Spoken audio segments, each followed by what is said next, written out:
जय हिंद बच्चों, आज का क्लास है यूनान और हंगरी के बारे में। यूनान ने किस प्रकार तुर्की से अपने आप को स्वतंत्र किया इसके बारे में। तो सबसे पहले जानते हैं यूनान की राजधानी एथेंस था। यूनान की राजधानी एथेंस था। एथेंस यूनान की राजधानी थी। दूसरा पॉइंट, सबसे पहले विश्व में अगर कहीं ओलंपिक हुआ तो यूनान में हुआ, तो एथेंस में हुआ। यूनान की राजधानी एथेंस में। तो ओलंपिक की शुरुआत कहां हुई? ओलंपिक की शुरुआत एथेंस से हुई, जो यूनान की राजधानी थी। यहीं से ओलंपिक की शुरुआत हुई। ओलंपिक की शुरुआत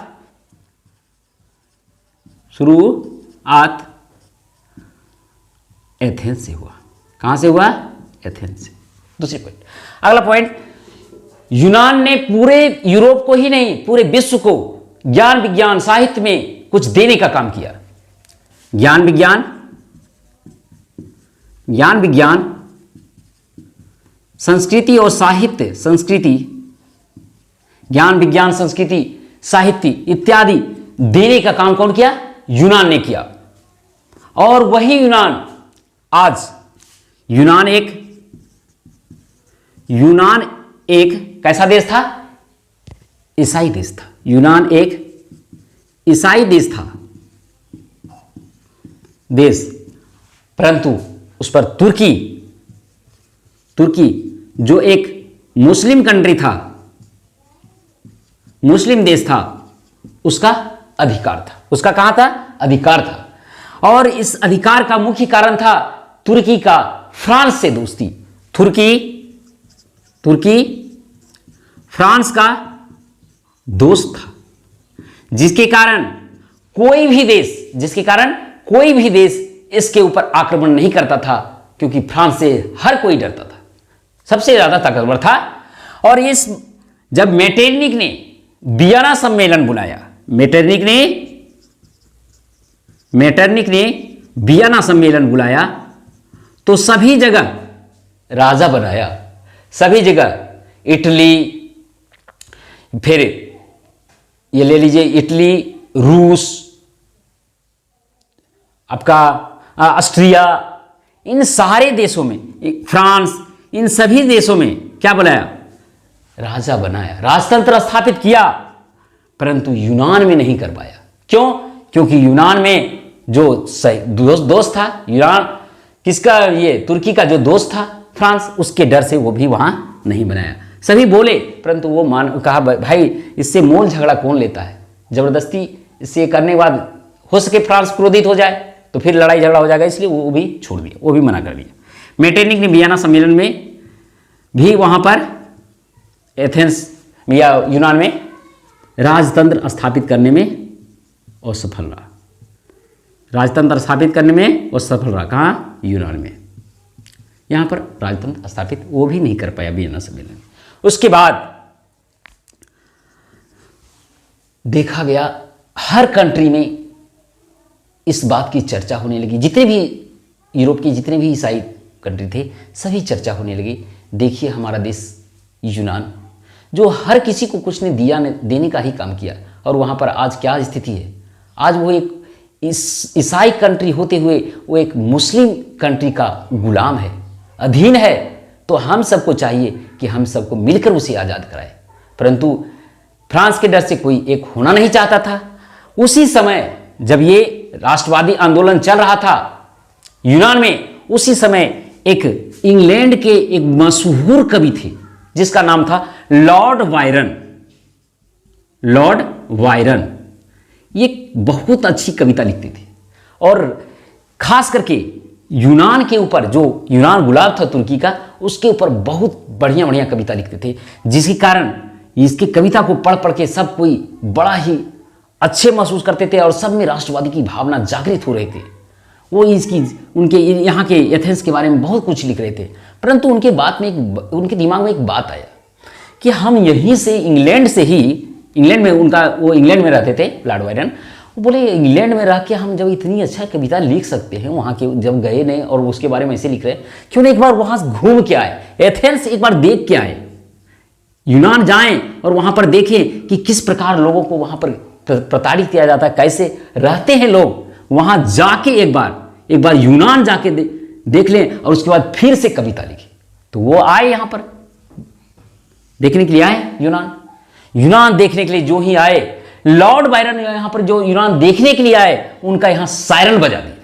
सायरन बजाने का अर्थ हुआ उनकी मृत्यु कर दिया, उनकी मृत्यु हो गई, क्योंकि उनको मार दिया, यहां पर आने के बाद उनको मार दिया, उनकी हत्या हो गई।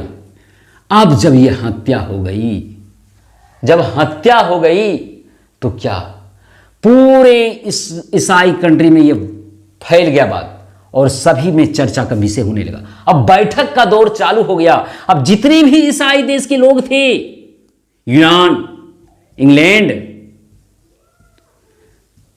और भी जितने देश थे, सभी मिलकर बैठक करने लगे कि देखो वहां पर जाने के बाद एक व्यक्ति हमारा जो गया, लॉर्ड बायरन, उसकी हत्या कर दिया। अब सबको मिलना होगा, अब सबको मिलके उस पर आक्रमण करना होगा। अब जब तक सबको मिलके उस पर आक्रमण नहीं करेंगे, वो सुधरने वाला नहीं है। इस प्रकार तुर्की पर इंग्लैंड,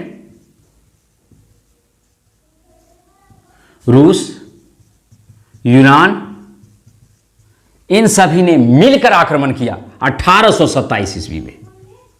1827 ईस्वी में ये सभी तुर्की पर आक्रमण कर दिया। ये तुर्की कहां है, एक बार विश्व का मानचित्र बना के आपको दिखाता हूं। ये रहा,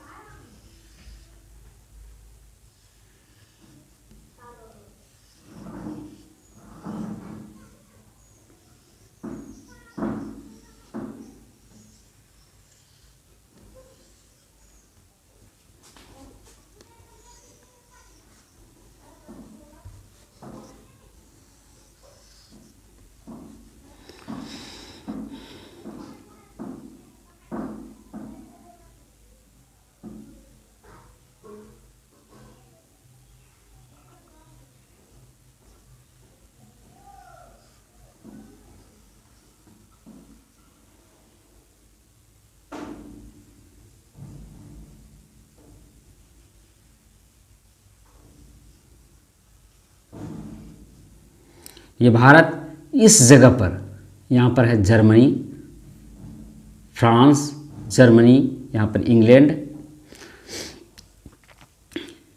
यहाँ इंग्लैंड, यहाँ फ्रांस, यहाँ जर्मनी, और ये जो देश देख रहे हैं यहाँ पर बगल में, यहाँ पर ये था यूनान, यहीं पर था ये। जब इस पर तुर्की, अब क्या होता है, जब वो हत्या हो गया, बैठक का दो चल, इस पर जब आक्रमण कर दिया 1827 में, तो उसके बाद सब तुर्की बोलने लगा। तुर्की क्या बोलता है कि भाई देखिए कैसे सब एक हो गए, जितने भी ईसाई है सब एक हो गए। तो ऐसा करते हैं कि जितने भी मुस्लिम कंट्री है हम सब भी एक होते हैं और दोनों मिलकर युद्ध करते हैं।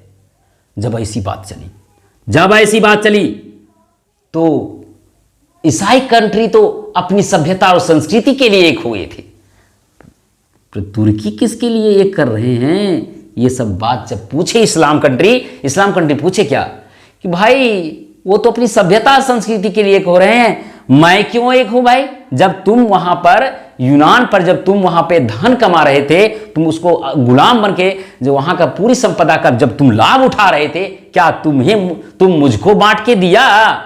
तो क्या बोलता है, यही बात बोलता है। तो तुर्की के साथ में कोई भी इस्लाम कंट्री खड़ी नहीं हुई और जिसके कारण तुर्की हार गया। ये सारे आक्रमण मिलके किया और इसको हरा दिया। तुर्की जब हार गया तो उसके बाद 1829 में एड्रियानोपोल की संधि हुई। एड्रियानोपोल की संधि हुई। ये एड्रियानोपोल की संधि कब हुई? 1829 में हुई। और इसी संधि से इसी संधि से तुर्की का यूनान पर से साम्राज्य ना के बराबर या नाम मात्र का रह गया, वो खत्म हो गई उसकी सभ्यता, उसकी जितने भी पावर था सब खत्म हो गया। और वो तुर्की अब 1832 में यूनान तुर्की से पूर्ण रूप से आजाद हो गया, आजादी मिल गया।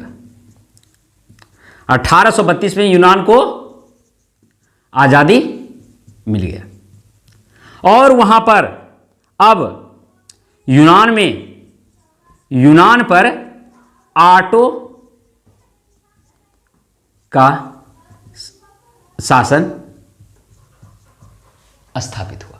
अब वहां का राजा आटो बना, आटो राजवंश वहां से स्टार्ट हो गए। और उसके साथ ही अब ये एड्रियानोपोल की संधि, बहुत इंपॉर्टेंट क्वेश्चन होता है। एड्रियानोपोल की संधि किसके साथ हुई? तो किसके साथ? तुर्की और यूनान के साथ। कब हुई? 1829 में हुई। ये तीनों डेट आप याद रखिए। 1827 में क्या हुआ? तुर्की पर आक्रमण हुआ। 1829 में क्या हुआ? 2 साल बाद, ज्यादा याद करने में कोई कठिनाई नहीं होगी। 1827 में उसके ऊपर आक्रमण किया, 1829 में एड्रियानोपोल की संधि हुई और 1832 में बस 3 साल बाद उसको पूर्ण आजादी बन गया और वहां का राजा बन गया आटो। ये रहा यूनान के बारे में। अब थोड़ा हंगरी के बारे में जानते हैं। तो हंगरी के बारे में ज्यादा क्वेश्चन नहीं है, बस 2-3 क्वेश्चन है कि हंगरी ऑस्ट्रिया का पड़ोसी देश है। ऑस्ट्रिया का पड़ोसी देश है। कौन है? हंगरी। हंगरी की राजधानी कहां है? बुडापेस्ट। बुडापेस्ट। ये बुडापेस्ट याद बड़ा आप रख सकते हैं कि हंगरी मने होता है भूखा, अब बूढ़ा मने बूढ़ा, अब पेस्ट मने मुंह धोना। ये पेस्ट कर रहे हैं, बूढ़ा पेस्ट कर रहा है। क्यों? क्योंकि उसको भूख लगा है। तो बुडापेस्ट तो याद रह जाएगा राजधानी हंगरी की, बुडापेस्ट। चलिए, ये बात भी हो गया। और यहां का एक राष्ट्रवादी व्यक्ति था, जैसे आटो यहां का था यूनान का, तो यहां का था राष्ट्रवादी, उसका नाम था कोसुत। कोसुत इसका एक राष्ट्रवादी व्यक्ति था जो हंगरी के स्वतंत्रता संग्राम में काफी महत्वपूर्ण भूमिका अदा किया। तो यह रहा आज के क्लास में यूनान और हंगरी के बारे में। तो आज का क्लास यहीं तक। जय हिंद।